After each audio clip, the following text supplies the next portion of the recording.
Bienvenidos a Narrativas de Fe y Esperanza. Hoy te traemos una historia que rebosa de suspenso, drama y una poderosa enseñanza espiritual. Si amas las historias bíblicas que tocan el corazón y despiertan el alma, este canal es para ti. Te invito a que le des like a este vídeo, lo compartas con tus amigos y familiares, te suscribas si aún no lo has hecho, actives la campanita de notificaciones y, por supuesto, nos dejes tus comentarios. Tu participación nos anima a seguir creando contenido lleno de fe y esperanza. Ahora sí, prepárate, porque lo que estás a punto de escuchar es mucho más que una historia antigua. Es el relato impactante de un hombre que intentó huir del llamado de Dios, y vivió una experiencia que desafía toda lógica humana. El llamado que Jonás quiso ignorar.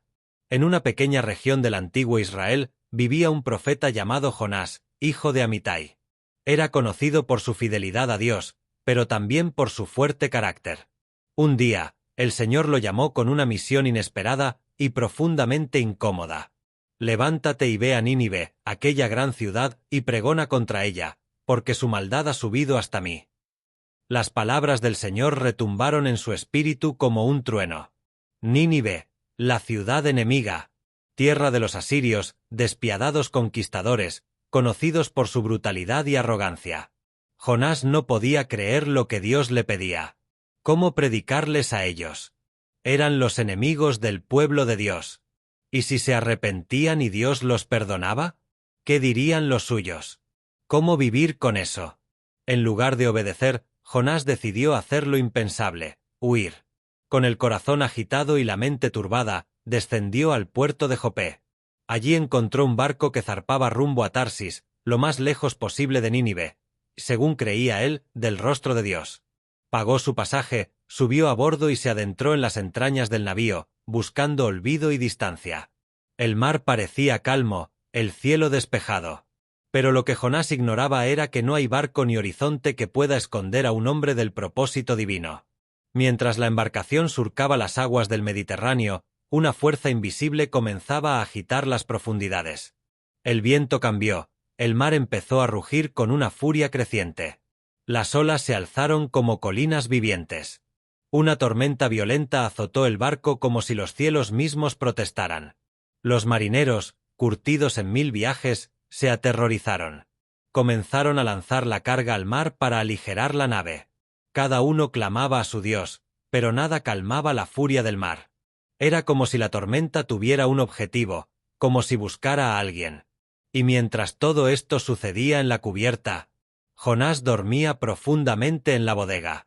El capitán bajó, lo encontró dormido y le gritó: «Levántate, ¿qué haces dormido? Clama a tu Dios, quizá tenga compasión de nosotros y no perezcamos». Los hombres se reunieron y decidieron echar suertes para saber quién era el responsable de aquella calamidad. Y la suerte, dirigida por la mano de Dios, cayó sobre Jonás. Lo rodearon con miradas de fuego. «¿Quién eres? ¿De dónde vienes? ¿Cuál es tu ocupación? ¿Por qué ha caído este mal sobre nosotros?» Jonás, con el rostro pálido y la voz temblorosa, confesó: «Soy hebreo y temo al Señor, Dios de los cielos, que hizo el mar y la tierra. Estoy huyendo de él». Los hombres se estremecieron. Estaban llevando a un fugitivo del Dios del cielo. El temor se apoderó de sus corazones, mientras las olas amenazaban con destrozar la embarcación. Las olas golpeaban el casco del barco con una fuerza descomunal, como si el mismísimo juicio de Dios azotara esas aguas. Los marineros, hombres rudos acostumbrados a tempestades, estaban aterrados, sabían que no era una tormenta común.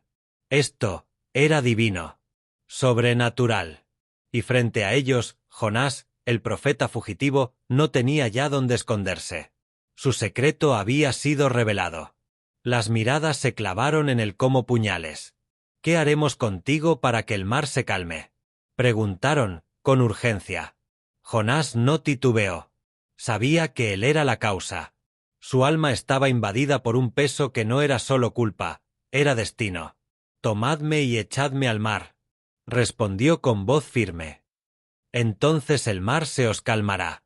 Yo sé que por mi causa ha venido esta gran tempestad sobre vosotros». Los marineros dudaron. No querían cargar con la sangre de un hombre, aunque fuera culpable. Intentaron remar con fuerza hacia tierra firme, pero el mar se embraveció aún más. Era inútil resistirse a la voluntad de un Dios que estaba decidido a confrontar a su siervo. Finalmente, levantaron su voz al cielo. «Oh Señor, no nos hagas perecer por causa de este hombre, ni pongas sobre nosotros sangre inocente, porque tú, Señor, has hecho como has querido». Y entonces, con el corazón en la mano y el temor de Dios en el alma, lo arrojaron al mar. En ese instante, como si una orden invisible hubiera sido obedecida, el mar se aquietó. Las olas se calmaron, el viento cesó, y una paz sobrenatural cubrió las aguas. Los marineros quedaron atónitos. Habían sido testigos del poder del Dios de Israel. Allí mismo ofrecieron sacrificios al Señor y le hicieron votos. Habían sido impactados por la presencia divina a través de la desobediencia de otro. Pero mientras el barco retomaba su curso, Jonás descendía hacia lo profundo. El agua lo envolvía, el abismo lo abrazaba, y la oscuridad lo tragaba. Sus pulmones clamaban por aire, su cuerpo se rendía, y en su mente solo había una realidad: iba a morir. Todo acababa allí, o eso pensó. Porque Dios, aun en medio del juicio, ya había preparado algo extraordinario. Desde las profundidades, una sombra gigantesca se acercaba, surcando las aguas como un espectro del abismo. Era un gran pez, enviado por el mismísimo Creador. Y en un instante que desafiaba toda lógica humana, la criatura abrió sus fauces y tragó al profeta. Jonás no murió. No fue devorado. Fue preservado. Allí, en el vientre de ese gran pez, envuelto en oscuridad, humedad y silencio, comenzó la parte más íntima y desgarradora de su historia. Solo, rodeado de entrañas y ecos profundos, con el corazón quebrantado, Jonás se enfrentó a lo que había evitado durante tanto tiempo, a sí mismo y a su Dios. Dentro del vientre del gran pez, Jonás vivió la experiencia más solitaria, misteriosa y profundamente espiritual de su vida. Allí no había luz, ni camino de regreso, ni sentido de tiempo. Solo oscuridad, humedad y el eco de su conciencia. Por primera vez, el profeta que había huido ahora clamaba, no con palabras de rebeldía, sino con una súplica que brotaba del quebranto. Desde el seno del Seol clamé, y mi voz oíste. Me echaste a lo profundo, en medio de los mares, y me rodeó la corriente. Las aguas me rodearon hasta el alma, el abismo me cercó. Sus palabras no eran solo un lamento, eran una confesión, una rendición. Jonás se había dado cuenta de que no podía escapar del Dios que lo había formado, llamado y destinado. Ya no pedía explicaciones. Ya no ofrecía resistencia. Solo suplicaba misericordia. Y allí, en esa tumba marina, en esa prisión viviente, donde ningún ser humano podría haber sobrevivido sin la intervención directa de Dios, algo se quebró dentro de él. El orgullo fue tragado por el arrepentimiento, la rebeldía por la rendición. Mas tú sacaste mi vida de la sepultura, oh Señor Dios mío. La salvación es del Señor. En ese instante, el cielo escuchó. El Dios que todo lo ve, el que juzga con justicia pero también restaura con compasión, dio una orden al gran pez, y éste obedeció. Después de 3 días y 3 noches en lo más profundo del mar, Jonás fue vomitado sobre tierra firme. Su cuerpo cayó sobre la arena mojada, empapado y exhausto, pero con el corazón renovado. El sol lo abrazó nuevamente, la brisa acarició su rostro, y la voz del Señor volvió a hablarle. Esta vez, no con ira, sino con el mismo llamado, como si le diera una segunda oportunidad. Levántate y ve a Nínive, aquella gran ciudad, y proclama en ella el mensaje que yo te diré. Esta vez, Jonás no corrió en dirección contraria. No cuestionó. No negoció. Simplemente, obedeció. Y así, comenzó su marcha hacia Nínive, con pasos lentos, cargados de humildad y temor reverente. Su alma sabía que lo que iba a hacer no era un encargo más, era una misión divina que podría cambiar el destino de una ciudad entera. La ciudad de Nínive era inmensa, poderosa, colmada de corrupción y arrogancia. Jonás, aún débil, quizás sin entender completamente el porqué, se adentró en sus calles, proclamando el mensaje con voz firme y clara. De aquí a 40 días, Nínive será destruida. Una sola frase. Un solo mensaje. Y sin embargo, algo increíble comenzó a suceder. La voz del profeta resonó como trueno en las calles de Nínive. De aquí a 40 días, Nínive será destruida. Y aunque Jonás esperaba rechazo, burla o hasta persecución, lo que sucedió fue un milagro. El mensaje, sencillo y directo, atravesó las murallas del orgullo y del pecado como una espada afilada. Los habitantes de Nínive, desde el más pobre hasta el más encumbrado, fueron sacudidos por el temor de Dios. Algo en su espíritu les decía que aquel hombre hablaba con autoridad divina. El eco del juicio llegó rápidamente hasta el palacio real.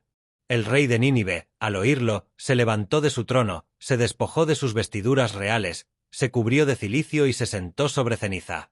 No solo eso, decretó un ayuno nacional, incluyendo a hombres, mujeres y hasta animales. Nadie comería ni bebería. Todos clamarían a Dios con fuerza. Arrepiéntanse de sus malos caminos y de la violencia que hay en sus manos. Declaró el rey.